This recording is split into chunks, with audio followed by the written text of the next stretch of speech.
Snow is white. The Russian winter is a great time to be a daredevil, at least if this following video is anything to go by.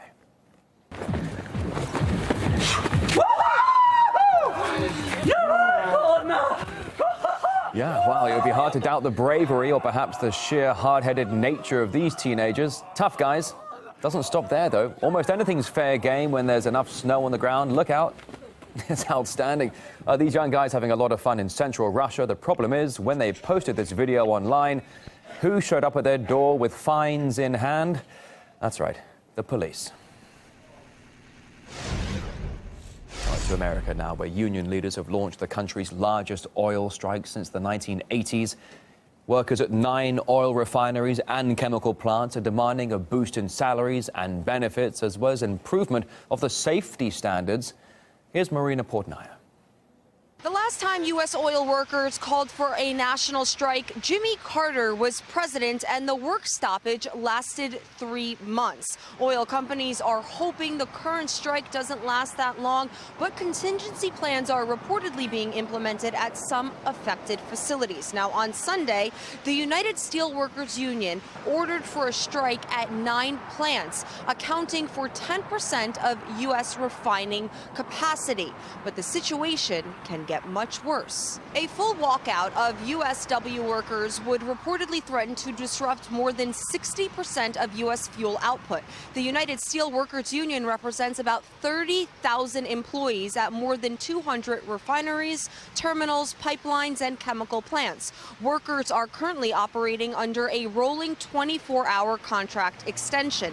Our workers end up having to work huge amounts of overtime. We're striking over health and safety issues and health care benefits. Our proposals would not cost the industry that much money, and they can well afford it. Even with the fewer profits they're making now, they still make billions of dollars, and they can afford to make these refineries safer so that our workers don't get killed and injured, and the community doesn't suffer the fires and explosions and emissions that end up happening. Since January 21st, USW has rejected 5 offers made by Shell, which is leading negotiations for companies including ExxonMobil and Chevron. The refineries on strike span from California and Washington to Kentucky and Texas. According to reports, more refineries are on standby to join the strike. Shell says it remains committed to resolving differences and hopes to resume negotiations as soon as possible. Marina Portnaya, RT, New York. Now, oil prices plunged to a 6-year low last month, affecting energy companies worldwide. Royal Dutch Shell announcing a $15 billion 3-year spending cut. BP announcing 300 jobs will be slashed in their North Sea operation. And U.S. giant Chevron slashed $5 billion from its investment budget because, well, it's become unprofitable. All right, to some other global headlines in brief now. Authorities have confirmed 2 Russian pilots abducted by militants in western Sudan last Thursday. They were taken hostage in central Darfur while working for a company contracted by the UN peacekeeping mission there. The airline they were with says they haven't received any demands from the captors, and the names of the hostages being kept secret as authorities attempt to secure their freedom. Bus drivers in Haiti have gone on strike over the high cost of fuel. They blocked roads in the country's capital using burning tires, and the armed police then moved in to clear the streets. The government recently cut petrol prices, but bus drivers have vowed to continue with the demonstration on Wednesday. A homemade bomb has exploded near a busy square in central Cairo. It's not yet known if there are any casualties from the blast. Meantime, officials at the capital's main airport are heightened security measures after 2 bombs were found there.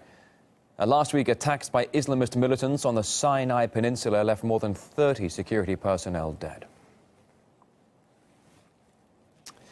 If you're an American football fan, you must have watched this year's Super Bowl get underway with the New England Patriots beating the Seattle Seahawks on Sunday. Abby Martin's take on the matchup goes beyond sport. We'll be airing Breaking the Set throughout the day here on RT International. Consider the way that we've conflated professional sports with the celebration of militarism. The symbols of empire are literally everywhere you look. From the endless army recruitment ads to the unveiling of flags the size of small planets.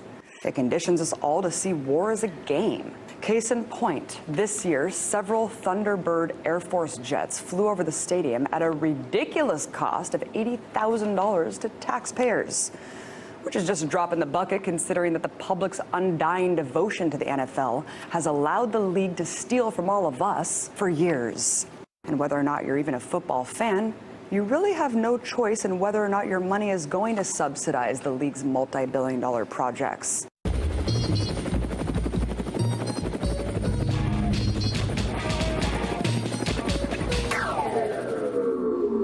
Thanks for joining us here on RT International today. Up next, respect the Troika, or you're in for a bruising. How would the new Greek government survive without the euro and intense pressure from Brussels?